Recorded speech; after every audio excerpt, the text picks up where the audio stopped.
The Asari were the first species to discover the Citadel. When the Solarians arrived, it was the Asari who proposed the establishment of the Citadel Council to maintain peace throughout the galaxy.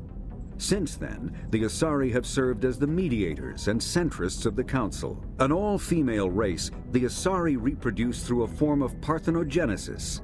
They can attune their nervous system to that of another individual of any gender and of any species to reproduce.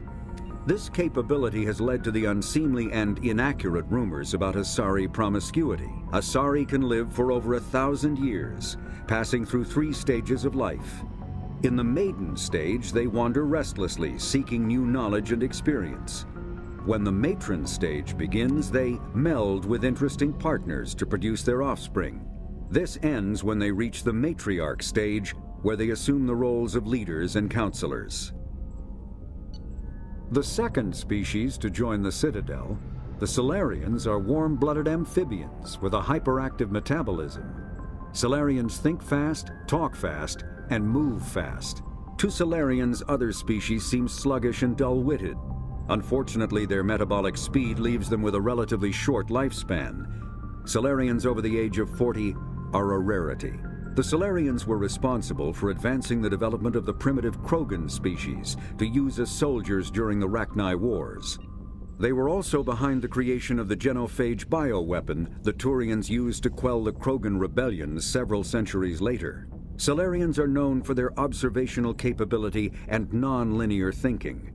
This manifests as an aptitude for research and espionage. They are constantly experimenting and inventing, and it is generally accepted that they always know more than they are letting on. Roughly 1,200 years ago, the Turians were invited to join the Citadel Council to fulfill the role of galactic peacekeepers. The Turians have the largest fleet in Citadel space, and they make up the single largest portion of the Council's military forces. As their territory and influence has spread, the Turians have come to rely on the Solarians for military intelligence and the Asari for diplomacy. Despite a somewhat colonial attitude towards the rest of the galaxy, the ruling hierarchy understands they would lose more than they would gain if the other 2 races were ever removed. Turians come from an autocratic society that values discipline and possesses a strong sense of personal and collective honor. There is lingering animosity between Turians and humans over the First Contact War of 2157, which is known as the Relay 314 incident to the Turians. Officially, however, the 2 species are allies, and they enjoy civil, if cool, diplomatic relations.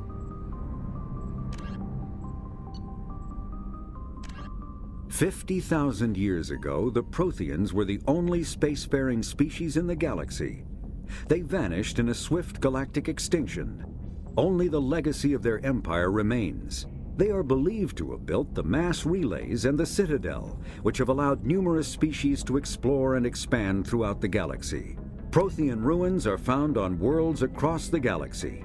While surprisingly intact for their age, functioning examples of Prothean paleotechnology are rare. Time and generations of looters have picked their dead cities and derelict stations clean. Some believe the Protheans meddled in the evolution of younger races. The Hanar homeworld of Kajay, for example, shows clear evidence of former Prothean occupation. The presence of a former Prothean observation post on Mars has caused a rebirth of interventionary evolutionists among humans. These individuals believe the god myths of ancient civilizations are misremembered encounters with aliens.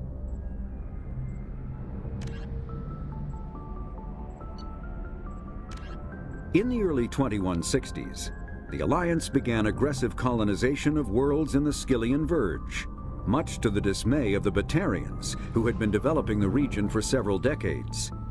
In 2171, the Batarians petitioned the Council to declare the Verge a zone of Batarian interest. The Council refused, however, declaring unsettled worlds in the region open to human colonization. In protest, the Batarians closed their Citadel embassy and severed official diplomatic relations with the Council, effectively becoming a rogue state. They instigated a proxy war in the Verge by funneling money and weapons to criminal organizations, urging them to strike at human colonies. Hostilities peaked with the Skyllian Blitz of 2176. an attack on the human capital of Elysium by Batarian-funded pirates and slavers. In 2178, the Alliance retaliated with a crushing assault on the moon of Torfin, long used as a staging base by Batarian-backed criminals.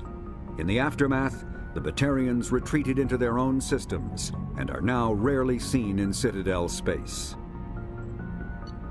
Living beyond the Omega-4 mass relay in the Terminus systems, the mysterious collector species is glimpsed so rarely as to be taken for a myth by most in galactic society. In reality, collectors are human-sized insectoid bipeds and can resemble massive winged beetles. They are a terrifying force in the galaxy, responsible for the murder of hundreds of thousands. Collectors generate permanent stasis fields around themselves, creating nightmarish red-shifted energy fields. In battle, they hold position whenever possible, relying on their aggressive biotics and nearly limitless power. Several types of bipedal collectors have been identified, including minions, defenders, zealots, assassins, and artillery operators. Acting together, collectors have imprisoned entire cities in stasis. While no definite forensic accounting exists to explain the fate of those imprisoned, leading speculation is that victims are harvested for scientific experimentation and neurobiological repurposing. The Elcor are a Citadel species native to the high-gravity world Dacuna. They are massive creatures, standing on 4 muscular legs for increased stability. Elcor move slowly, an evolved response to an environment where a fall can be lethal. This has colored their psychology, making them deliberate and conservative. Elcor speech is ponderous and monotone. Among themselves, scent, slight movements, and subvocalized infrasound convey shades of meaning that make a human smile seem as subtle as a fireworks display. Since their subtlety can lead to misunderstandings with other species, the Elcor often go out of their way to clarify when they are being sarcastic, amused, or angry. Dacuna's high gravity impedes mountain formation. Most of the world consists of flat, open plains, which prehistoric Elcor wandered across in small family bands.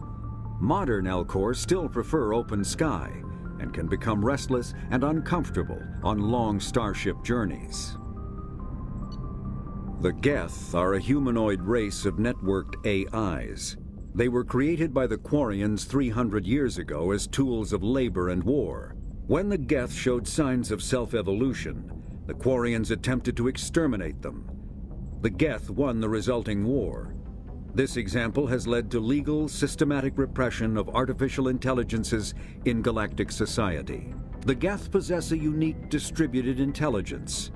An individual has rudimentary animal instincts, but as their numbers and proximity increase, the apparent intelligence of each individual improves. In groups, they can reason, analyze situations, and use tactics, as well as any organic race. Geth space is located at the trailing end of the Perseus Arm, beyond the lawless Terminus systems. The Perseus Veil, an obscuring dark nebula of opaque gas and dust, lies between their space and the Terminus systems. The Hanar are a Citadel species known for excessive politeness. They speak with scrupulous precision and take offense at improper language. Hanar that expect to deal with other species take special courses to help them unlearn their tendency to take offense at improper speech. All Hanar have 2 names. The face name is known to the world.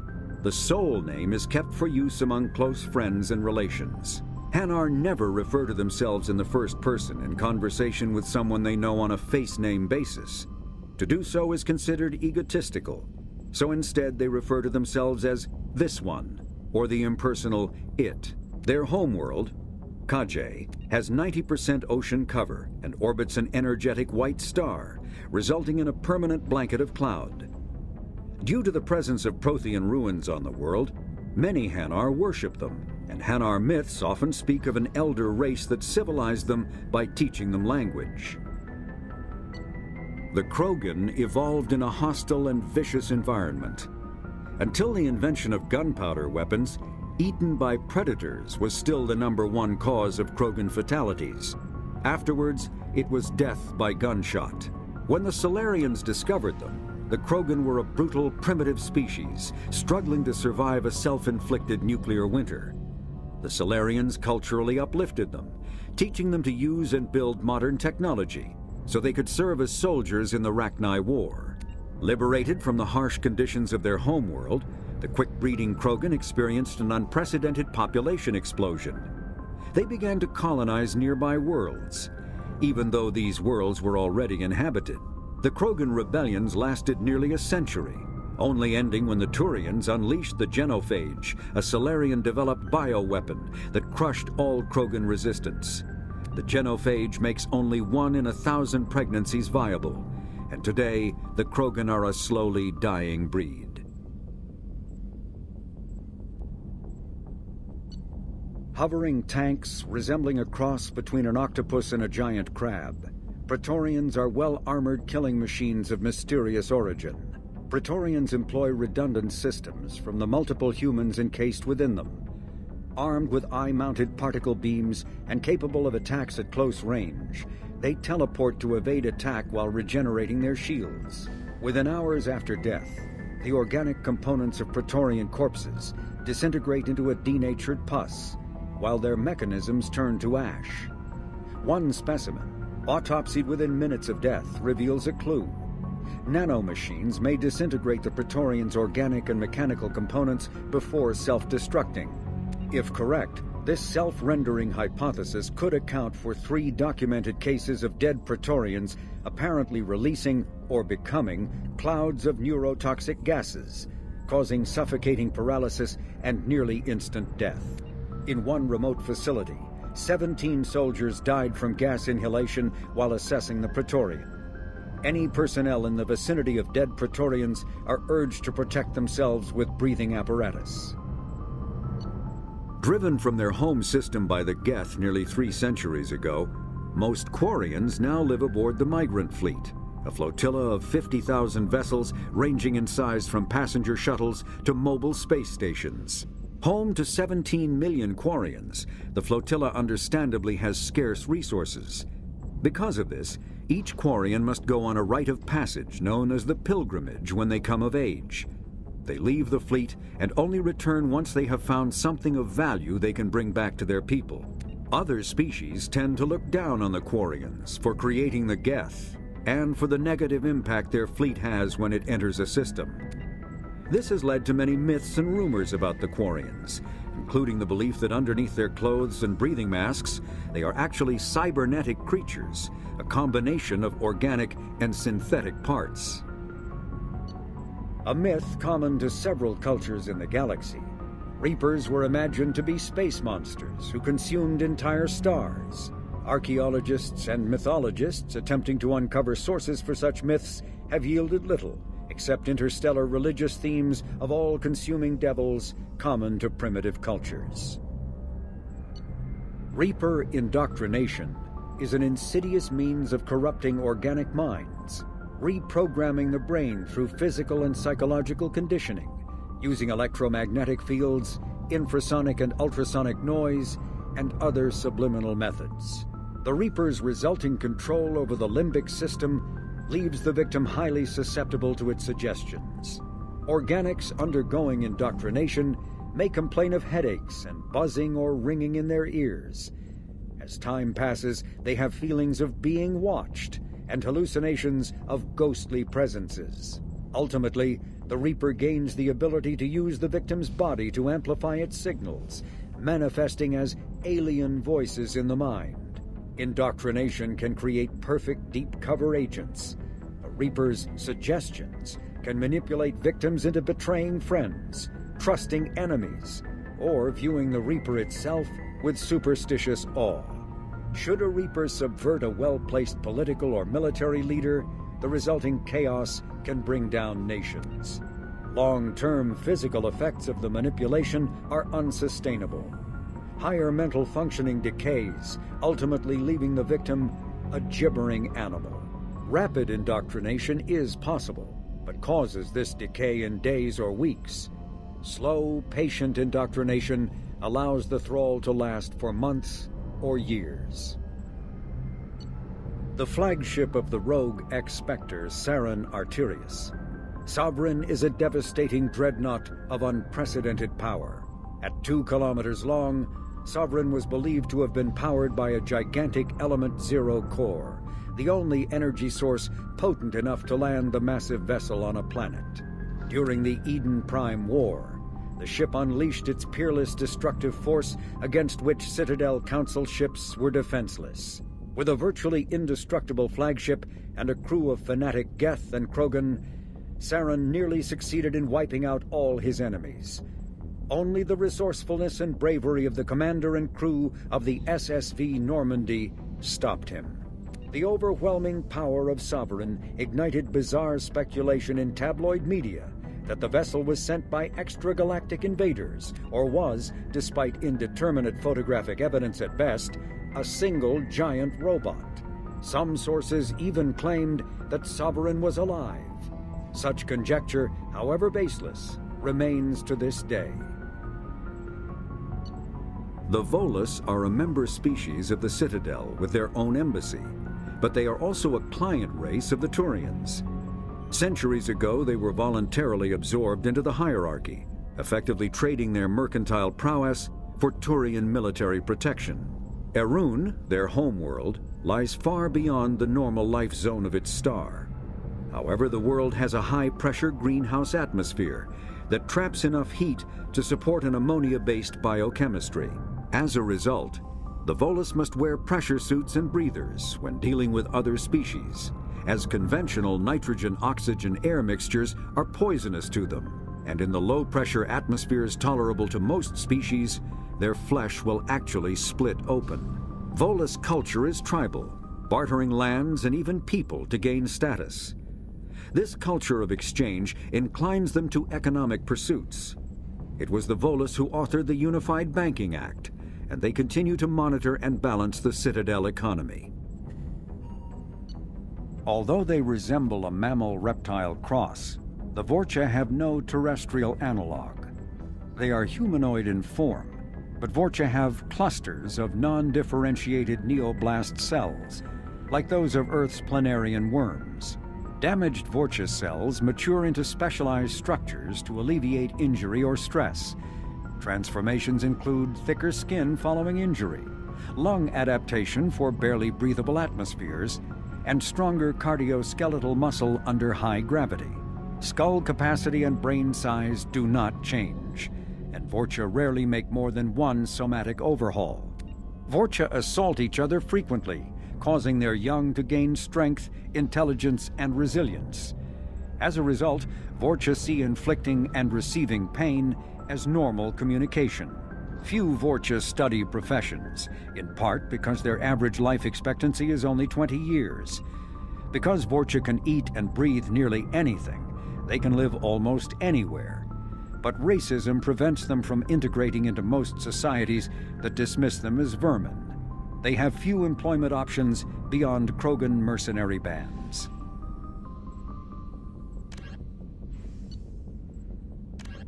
The Citadel is an ancient deep space station, presumably constructed by the Protheans. Since the Prothean extinction, numerous species have come to call the Citadel home. It serves as the political, cultural, and financial capital of the galactic community. To represent their interests, most species maintain embassies on the Presidium, the Citadel's inner ring. The Citadel Tower in the center of the Presidium holds the Citadel Council chambers. Council affairs often have far-reaching effects on the rest of the galactic community. 5 arms, known as the wards, extend from the Presidium. Their inner surfaces have been built into cities, populated by millions of inhabitants from across the galaxy. The Citadel is virtually indestructible. If attacked, the station can close its arms to form a solid, impregnable shell. For as long as the station has existed, an enigmatic race called the Keepers has maintained it. Spectres are agents from the Office of Special Tactics and Reconnaissance, and answer only to the Citadel Council. They are elite military operatives, granted the authority to deal with threats to peace and stability in whatever way they deem necessary. They operate independently or in groups of 2 or 3. Some are empathetic peacekeepers, resolving disputes through diplomacy. Others are cold-blooded assassins, ruthlessly dispatching problem individuals. All get the job done one way or another, often operating outside the bounds of galactic law. The Spectres were founded after the Solarians joined the Council. For many years they operated in secrecy as backroom problem solvers. Only after the Krogan rebellions did their activities become publicized.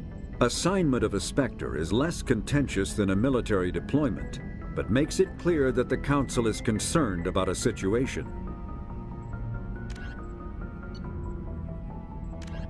A political economic pact for collective colonial security, the Alliance is the central galactic institution of human society.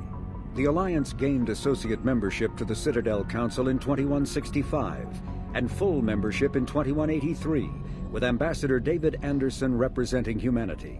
Human political-economic relationships vary between combative and lucrative. The Turians, who'd fought humans during the 2157 First Contact War, have become valuable trade partners, despite residual social hostility. Other relationships are even more complicated. The rapid rise of human political influence on the Council, achieving in decades what others waited or are still waiting centuries to acquire, has galvanized suspicion and resentment against humanity. That negativity is vastly outweighed by the respect and trust humanity earned by saving the Council during the 2183 attack on the Citadel, at the cost of Alliance cruisers Cairo, Cape Town, Emden, Jakarta, Madrid, Seoul, Shenyang, and Warsaw, and their 2,400 crew. Immediately following the First Contact War, an anonymous extranet manifesto warned that an alien attempt at human genocide was inevitable. The manifesto called for an army, a Cerberus, to guard against invasion through the Charon Relay. Derided as survivalist rhetoric written by an elusive man, the manifesto and its anonymous author soon fell off the media radar. But in 2165, terrorists stole antimatter from the SSV Geneva. The sole figure arrested named his sponsor Cerberus. Throughout the 2160s and 2170s, alleged Cerberus agents assassinated politicians, sabotaged starships bearing EZO, and conducted nightmarish experiments on aliens and humans. Denounced as human supremacist, Cerberus calls itself human survivalist. Counter-terror experts speculate Cerberus may have changed leadership with its recent shift to stockpiling ships, agents, and weapons. Whether he, she, or they, the elusive man hides his finances hidden behind shell companies. Few doubt he will kill anyone attempting to expose him. The reclusive tycoon calling himself the elusive man is a human nationalist focused on advancing human interests, whatever the cost to non-humans. The Citadel Council regards him as a fanatic, posing a serious threat to galactic security. A mysterious maverick, to say the least, the elusive man heads the Cerberus network. Dubbed the Elusive Empire by investigators, Cerberus is an allegedly untraceable syndicate of private intelligence agencies, biotics laboratories, engineering and scientific research teams, and lucrative front companies. Branded a terrorist and seditionist organization by authorities, Cerberus is the only human power base other than the Terra Firma Party strong enough to embarrass, if not threaten, the Council and its human representatives. Founded by notorious Batarian slaver Solum Dulcera, the Blue Suns began as a Skyllian Verge protection racket, providing genuine protection from slavers and pirates. Eventually captured by the Systems Alliance Navy, Dulcera beat almost 24 charges to be convicted on a single count of conspiracy. The slaver benefited from the tutelage of cellmate and brilliant con artist Bernard Legit's Ledger. Upon release 5 years later, Dulcera incorporated Blue Suns as a legal security agency. Today, the Blue Suns boast a galaxy-wide force of Batarians, Turians, humans, and Krogan. Each deployment is backed by a logistics corps, selling everything from heavy weapons to shaving cream. Despite claims that Blue Suns sells its captives as slaves, no Blue Suns employee has ever been convicted on such charges. Many Blue Suns members sport the company logo in tattoo form, removed during assignments, and reapplied at mission end. Brainchild of Asari Commando Jonas Sideris, Eclipse was incorporated as a proactive security company. Influenced by Asari and Solarian military doctrine, Eclipse specializes in sabotage, assassination, and personal and organizational security. Although Citadel governments regard the corporation with suspicion, it's embraced in the Skillian Verge and Terminus systems. Early on, Sideris sought government contracts to establish market share against the better-established Blue Suns. Her agency scored a galactic PR coup by retaking several space stations captured by the Anhur People's Liberation Army and neutralizing its leaders, a victory Eclipse's marketing department never ceases trumpeting. Based on Omega Station, Eclipse controls nearly 20% of the asteroid's real estate. Its services range from mech repair to open warfare, although assassination is reserved for meeting wider, longer-term company goals. For instance, preemptive strikes against pirates rather than murdering spouses for insurance money.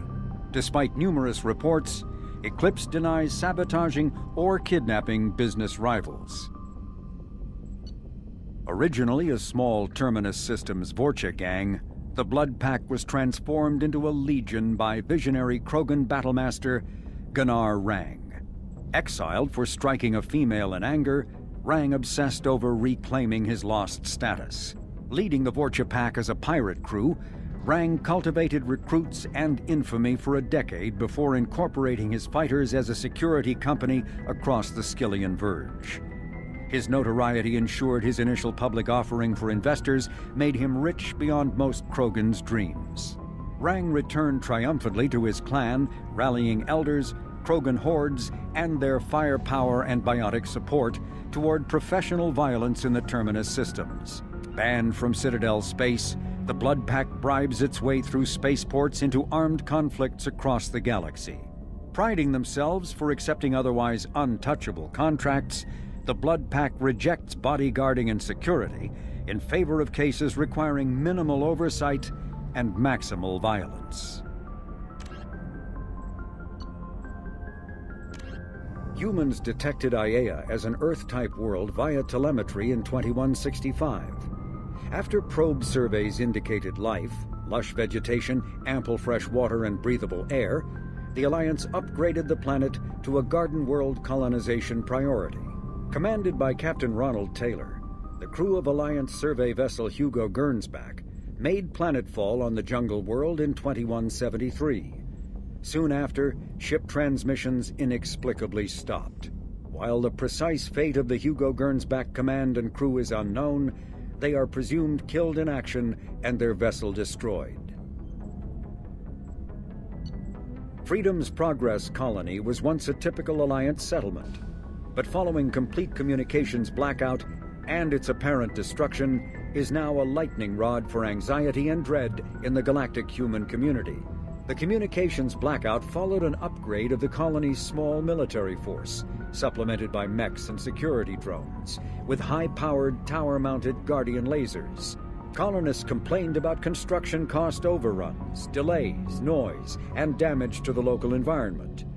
They also feared the defense array could be seen as provocative to their world's neighbors.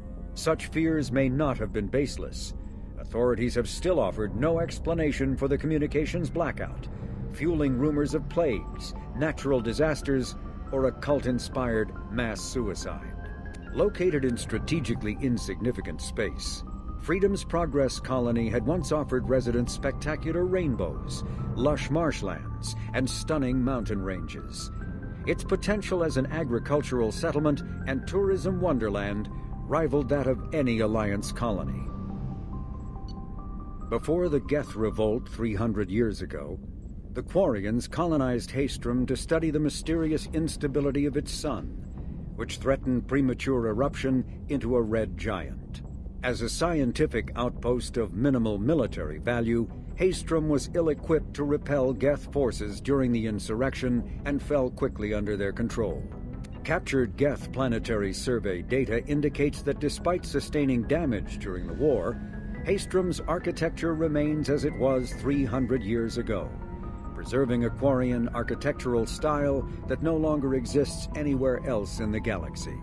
Because Haestrom's sun has overwhelmed the planet's protective magnetosphere, humans foolhardy enough to venture into Geth-controlled Haestrom must exercise extreme caution.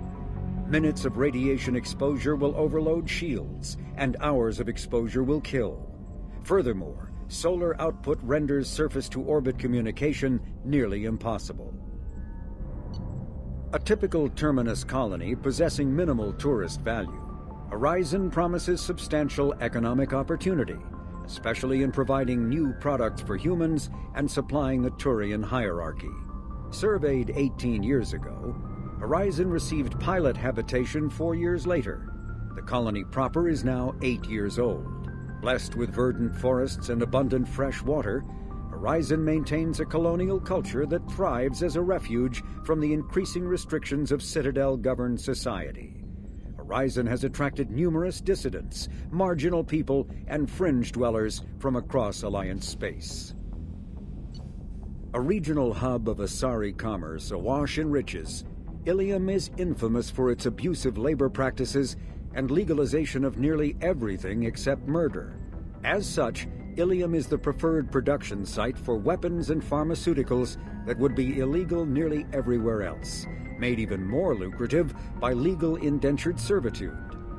Among the biotics-related pharmaceutical producers is the Dantius Corporation, a rising star in galactic commerce. Despite the dangers of its products, Ilium is renowned for glamour, luxury, and safety, provided by near-total surveillance, making it a favored tourist destination.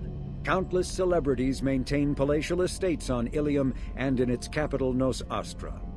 The sole obstacle to business on Ilium is its extensive bureaucracy, tolerated only for its provision of security. Regardless of the character of its economy, Ilium's self-congratulatory media exalts its own society with the provincial arrogance of new money, glorifying in sexiest CEOs and 10 richest residents lists. Known as the Starcraft Cemetery, Corliss was the regional toxic junkyard for centuries.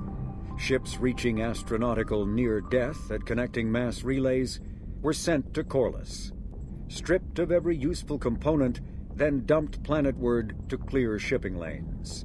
Currently, Corliss hosts numerous merc factions, such as the Blue Suns, rumored to be using downed ship fossils to test advanced munitions. Massive gun batteries threaten anyone attempting planetfall, with minimal defenses against ground attack. Because ancient volcanism greenhoused the planet, Corliss was too hot and CO2 rich to develop a biosphere, despite the abundant lakes that could have sponsored the development of life. Now cool enough for protected habitation, but too scorching for anyone but extremophiles and mercenaries seeking secrecy, Corliss supports numerous Krogan outposts. The Krogan have therefore seeded Corliss with hardy Varen, often kept as warhounds. Varen live primarily on a diet of geophagous vermin and each other. Originally an asteroid rich in element 0, Omega was briefly mined by the Protheans, who eventually abandoned it due to its thick, impenetrable crust. Thousands of years later, nature did what even the Protheans could not. A collision with another asteroid broke Omega in half, exposing its trove of element 0 for easy mining. A rush ensued as corporations and private individuals tried to strike it rich on Omega, and thieves and outlaws followed in their wake. As space became tight, construction of processing facilities extended vertically from the asteroid, creating Omega's jellyfish-like silhouette. To prevent future collisions, the station is ringed with enormous mass-effect field generators that redirect incoming debris. Today, Omega is a major hub of narcotics, weapons, and EZO trafficking, without even a pretense of civilian government or military control. Only mercenary groups have been able to instill a limited order. The most ruthless is an Asari syndicate run by the notorious Arya Talok. Choked by the hypergrowth of non-native plant species, Pragia serves as a galactic reminder about the imperative for careful regulation during colonization. 2 centuries ago, Batarian agribusiness chose uninhabited Pragia as their empire's breadbasket. colonization authorities introduced non-native industrially mutated plants that flourished in the world's fertile volcanic soil. Synergizing with Pragia's natural geothermal conditions and chemotropic microbes, the imported species soon became a nightmare. Mutant strains of poisonous and even carnivorous plants arose, overgrowing colonies in days instead of years, and causing the Batarians to abandon their holdings. Because the planet's small animal population is insufficient to check its plant growth, Alliance ecologists predict soil exhaustion in 400 years. Due to its relative isolation and lack of population, Pragia has become a regional haven for drug runners, weapons smugglers, pirates, mercenaries, terrorists, and intelligence agents seeking secrecy. The Drell homeworld of Rakana once teemed with life, its arid plains home to spectacular insect and reptile analogs. But the Drell took to industrialization early and did not realize the extent of the environmental damage they caused until it was too late. With their topsoil depleted and oceans too acidic to sustain life, the Drell were situated for a massive population crash by 2025 CE. It was then the Hanar stepped in, mounting a large-scale rescue operation to bring Drell to the Hanar homeworld, Kajay. As wars erupted over what resources remained on Rakana and billions began to die, approximately 375,000 Drell escaped in the exodus. To repay their debt, the Drell entered into an agreement with the Hanar. Called the Compact, it states that the Drell would assist the Hanar with tasks the Hanar cannot physically perform. Today, high-ranking Hanar are frequently inseparable from their Drell attendants. As vast in natural beauty as it is in threat, the purple and gold nebula called the Perseus Veil forms the natural border between Geth space and the Terminus systems. The Veil's total opacity prevents Council intelligence from surveying Geth activity. Theoretically, the Geth could be preparing a devastating attack against which the Council could be defenseless, or the Geth could have died out, so that the defense budget against them could be gaining the Alliance nothing but economic ruination. Despite fears of Geth, prospectors do occasionally mount salvage ventures inside the Veil. One ended in tragedy. Using technomental domination, the Geth drew the team into the Veil before aiming them back as husks at the organic society that produced them. A leak-classified Spectre report claims that the Dreadnought Sovereign, commanded by ex-Spectre Saran Arterius and crewed by Geth, hid near the Veil before initiating the 2183 Citadel attack. The Krogan homeworld boasts extreme temperatures, virulent diseases, and vicious predatory fauna. Around 1900 BCE, the Krogan discovered atomic power and promptly instigated many intraplanetary wars, sending Tuchanka into a nuclear winter. With most of their industrial base destroyed, the Krogan entered a new dark age, and warring tribal bands dominated. Populations remained low for the next 2,000 years. First contact with the Solarians made resurgence possible. Krogan brought to less hostile planets bred exponentially and returned to reconquer their home. They built vast underground shelters to shield themselves from surface radiation, which proved prescient during the Krogan rebellions, when many of them isolated themselves in a vain attempt to avoid the genophage. Convinced they could outbreed the genophage, they transmitted it into more than 90% of the sealed bunkers. Today, Tuchanka's population is sharply limited, and while individual Krogan are long-lived, the genophage ensures few replacements.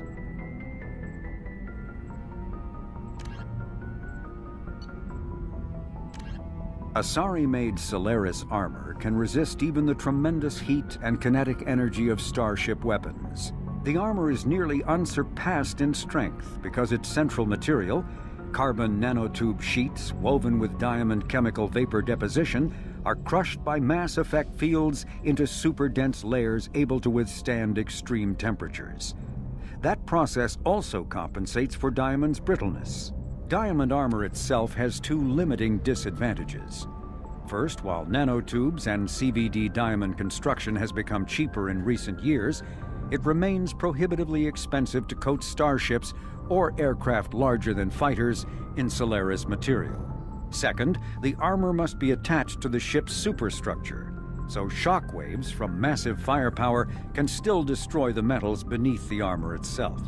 A popular misconception holds that the diamond composition of Solaris armor gives it its sparkle. In fact, atmospheric nitrogen impurities during the superhot forging process give the armor its metallic gray or yellow sheen.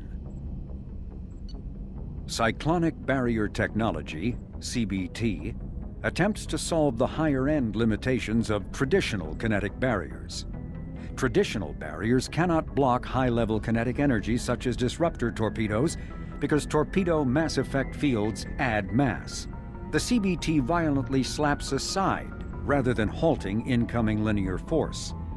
By rotationally firing their mass effect field projectors, ships create rapidly oscillating kinetic barriers instead of static ones. Shooting through the CBT is like trying to shoot at a target inside a spinning ball. Significant drawbacks to current CBT configuration prevent its use on anything other than frigates and fighters. Its many high-frequency sensors and emitters require frequent maintenance and replacement. A partially damaged CBT can endanger its operator, who is surrounded by rotating mass effect fields skewing in unpredictable directions. However, if an emitter is damaged, the CBT becomes a traditional shield array, making it effective during opening volleys. The Systems Alliance space vehicle Normandy is a prototype starship created as a joint human and Turian venture. A frigate optimized for reconnaissance missions, the vessel uses state-of-the-art stealth technology. Most ships generate tremendous heat that is easily detectable against the absolute zero background of space. The Normandy, however, temporarily sinks this heat within its hull. Because of exterior hull refrigeration, the ship can travel undetected for hours, or drift passively for days of covert observation.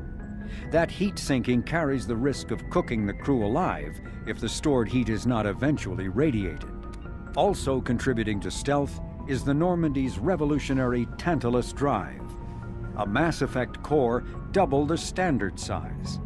The Tantalus generates mass concentrations that the Normandy falls into, allowing it to move without the use of heat-emitting thrusters. With elaborate secrecy, Cerberus labored for years to build a new, superior Normandy. The vehicle's many alterations produced a craft nearly double the original size, requiring an even larger Tantalus drive core to compensate. The new Normandy features greater space in living quarters, research laboratory, observation deck, and cargo bay. Its shuttle can make landings the Normandy cannot attempt. In addition to tight beam communicators, Normandy's Quantum Entanglement Communicator, QEC, provides instantaneous contact with the elusive man. The Enhanced Defense Intelligence AI coordinates many of the ship's combat functions, assisting and even supplanting human piloting. Potential upgrades are numerous. The airframe could support additional armor and an axial mass accelerator. The thrusters could support recent advances in fuel technology beyond H2O2 chemical rockets. And the hull can mount double the standard number of kinetic barrier projectors, leaving space for stronger shields, easily sustainable via the new ESO drive core. Following the Battle of the Citadel, human and Turian volunteers conducted a massive 3-month recovery effort to clear the station's orbit of debris. Secretly, the Turian Office of Technological Reconnaissance volunteers were technology recovery specialists, salvaging the main weapon of the Geth flagship Sovereign and large amounts of its valuable Element Zero core. Contrary to popular belief, Sovereign's main gun was not a directed energy weapon. Rather, its massive Element Zero core powered an electromagnetic field suspending a liquid iron-uranium-tungsten alloy that shaped into armor-piercing projectiles when fired. The jet of molten metal, accelerated to a fraction of the speed of light, destroys targets by impact force and irresistible heat. Only 11 months after the battle, the Turians produced the Thanix, their own miniaturized version of Sovereign's gun. The Thanics can fire reliably every 15 seconds, rivaling a cruiser's firepower, but mountable on a fighter or frigate. The Systems Alliance UT-47 drop shuttle landing craft holds 12 soldiers in a cramped, uncomfortable cargo bay and 2 more in the cockpit. Officially named the Kodiak, the drop shuttle is better known to Alliance Marines as the Combat Cockroach due to its appearance and durability. The vehicle's robust environmental sealant technology exposes few vulnerable parts to the elements. First tested in the sulfuric acid clouds and extreme temperatures of Venus, the Kodiak can land in hard vacuum, high pressure, and temperatures from near absolute zero to over 900 degrees Celsius. A true contragravitic vehicle, the Kodiak's substantial Element Zero core allows flight by entirely countering the vehicle's mass. Its small thrusters are for directional control only. So if the mass effect field fails, the vehicle becomes a proverbial 3 million credit coffin. The unarmed shuttle forgoes weaponry space for active masking, electronic countermeasures, and a robust kinetic barrier system, ideal for dropping troops undetected. Biotics is the ability of rare individuals to manipulate dark energy and create mass effect fields through the use of electrical impulses from the brain. Intense training and surgically implanted amplifiers are necessary for a biotic to produce mass effect fields powerful enough for practical use. The relative strength of biotic abilities varies greatly among species and with each individual. There are 3 branches of biotics. Telekinesis uses mass-lowering fields to levitate or impel objects. Mass-raising kinetic fields are used to block or pin objects. Spatial distortion uses rapidly shifting mass fields to shred objects. Most organic species are capable of developing biotic abilities, though there are risks involved. Biotics are the result of an in utero exposure to Element Zero. This usually causes fatal cancers in the victim, but in rare cases, it coalesces into nodules within the fetus's developing nervous system. When subjected to an electrical current, the rare material dubbed Element Zero, or EZO, emits a dark energy field that raises or lowers the mass of all objects within it. This mass effect is used in countless ways, from generating artificial gravity to manufacturing high-strength construction materials. It is most prominently used to enable faster-than-light space travel. EZO is generated when solid matter, such as a planet, is affected by the energy of a star going supernova. The material is common in the asteroid debris that orbits neutron stars and pulsars. These are dangerous places to mine, requiring extensive use of robotics, telepresence, and shielding to survive the incredible radiation from the dead star. Only a few major corporations can afford the setup costs required to work these primary sources. Humanity discovered refined Element Zero at the Prothean Research Station on Mars, allowing them to create mass effect fields and develop FTL travel. Element Zero can increase or decrease the mass of a volume of space-time when subjected to an electrical current. With a positive current, mass is increased. With a negative current, mass is decreased. The stronger the current, the greater the magnitude of the dark energy mass effect. In space, low-mass fields allow FTL travel and inexpensive surface-to-orbit transit. High-mass fields create artificial gravity and push space debris away from vessels. In manufacturing, low-mass fields permit the creation of evenly blended alloys, while high-mass compaction creates dense, sturdy construction materials. The military makes extensive use of mobility-enhancing technologies, with mass effect utilizing fighting vehicles standard frontline issue in most military forces. Mass effect fields are also essential in the creation of kinetic barriers or shields to protect against enemy fire. Mass relays are feats of Prothean engineering advanced far beyond the technology of any living species. They are enormous structures scattered throughout the stars and can create corridors of virtually mass-free space, allowing instantaneous transit between locations separated by years or even centuries of travel using conventional FTL drives. Primary mass relays can propel ships thousands of light years, often from one spiral arm of the galaxy to another. However, they have fixed one-to-one connections. A primary relay connects to one other primary relay and nowhere else. Secondary relays can only propel ships across a few hundred light years.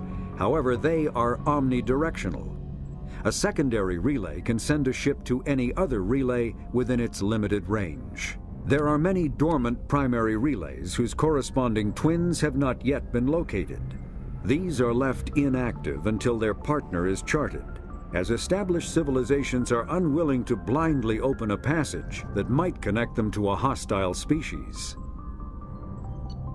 Omni-tools are handheld devices that combine a computer microframe, sensor analysis pack, and manufacturing fabricator. Versatile and reliable, an Omni-tool can be used to analyze and adjust the functionality of most standard equipment, including weapons and armor, from a distance. The fabrication module can rapidly assemble small three-dimensional objects from common reusable industrial plastics, ceramics, and light alloys. This allows for field repairs and modifications to most standard items, as well as the reuse of salvaged equipment. Omni-tools are standard issue for soldiers and first-in colonists. The Collector's particle beam weapon is strangely crafted, possessing few moving parts, lacking any obvious means for disassembly, and containing organic parts. The amount of energy required to create a destructive beam is several orders of magnitude more than the energy required to launch a physical projectile at high velocity via a mass effect field. Lacking any clear ammunition or fuel source, the device likely uses heat sinks or compensators to maintain firing during sustained combat. Current Cerberus efforts to understand the technology and replicate it have failed. Still in its experimental stages, the M622 Avalanche generates a Bose-Einstein condensate within a mass effect bubble, which dissipates on impact, violently spraying the condensate outward and coating the target in a near absolute zero superfluid. The Avalanche is unreliable, at times merely coating its target with ice, defacing exposed skin and freezing armor joints. Such low temperatures cause great damage to electronics like kinetic barrier emitters, which sometimes leads to total systems failure. At the other extreme, the Avalanche freezes flesh and bone, causing massive trauma as blood vessels constrict and frozen blood expands. Occasionally, such iced tissue shatters. Medigel is a common medicinal salve used by paramedics, EMTs, and military personnel. It combines several useful applications: a local anesthetic, disinfectant, and clotting agent all in one. Once applied, the gel is designed to grip tight to flesh until subjected to a frequency of ultrasound.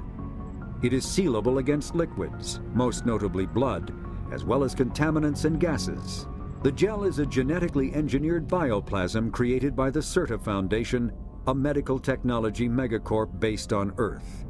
Technically, Medigel violates Council laws against genetic engineering, but to date, it has proved far too useful to ban. Based on existing technology, the ML-77 is a rapid-fire missile launcher using seeking projectiles. Each projectile features a friend or foe recognition system, ensuring it will find a hostile target even if the user's aim is not completely accurate. The weapon excels at taking out snipers and other entrenched enemies in dense urban environments. This makes it popular with mercenary groups, particularly the Blue Suns mercenary band.